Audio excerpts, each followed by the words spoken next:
வருங்கால வைப்பு நிதி ஆபீஸில் 323 பர்சனல் அசிஸ்டன்ட் காலி பணியிடம் நிரப்புவதற்கான அபிஷியல் அனௌன்ஸ்மெண்ட்டை வெளியிட்டிருக்காங்க. அதை தான் நம்ம இப்ப ஸ்கிரீன்ல பார்த்துக்கிட்டு இருக்கோம். மொத்தமாக உள்ள காலி பணியிடங்கள் 323. பொது பிரிவினருக்கு 132, பொருளாதாரத்தில் பிற்படுத்தப்பட்டவருக்கு 32, ஓபிசி பிரிவினருக்கு 87 காலி பணியிடங்களும், எஸ்சி 48, எஸ்டி 24 காலி பணியிடங்கள் நிரப்புவதற்காக மொத்தமாக 323 காலி பணியிடம் நிரப்புவதற்கான அபிஷியல் அனௌன்ஸ்மெண்ட் வெளியிடப்பட்டிருக்கு.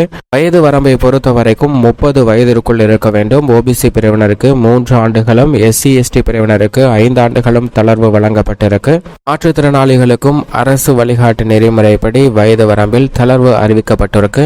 கல்வி தகுதியை பொறுத்த வரைக்கும் ஏதாவது ஒரு பாடப்பிரிவில் இளநிலை பட்டம் முடித்திருக்க வேண்டும். இந்தி அல்லது ஆங்கிலத்தில் 120 வார்த்தைகளை சுருக்கெழுத்தில் எழுதும் திறன் பெற்றிருக்க வேண்டும். மேலும் ஆங்கிலத்தில் நிமிடத்திற்கு 50 வார்த்தைகளை டைப் செய்யும் திறனும் பெற்றிருக்க வேண்டும். அல்லது இந்தியில் 65 வார்த்தைகளை டைப் செய்யும் திறன் பெற்றிருக்க வேண்டும். அப்படிங்கிறத தகுதிகளாக நிர்ணயிச்சிருக்கின்றன. சம்பளத்தை பொறுத்த வரைக்கும் 7th பே கமிஷன் 7வது புதிய குழுவின் அடிப்படையில் சம்பளமானது வழங்கப்படும். தேர்வு செய்யும் முறையை பொறுத்த வரைக்கும் யூபிஎஸ்சியால் நடத்தப்படும் எழுத்து தேர்வு மதிப்பெண் அடிப்படையில் தகுதியான நபர்கள் தேர்வு செய்யப்பட உள்ளனர். சென்னை, கோவை, மதுரை, திருச்சி உள்ளிட்ட பல்வேறு மையங்களில் தமிழகத்தில் இந்த தேர்வானது நடைபெறுகிறது.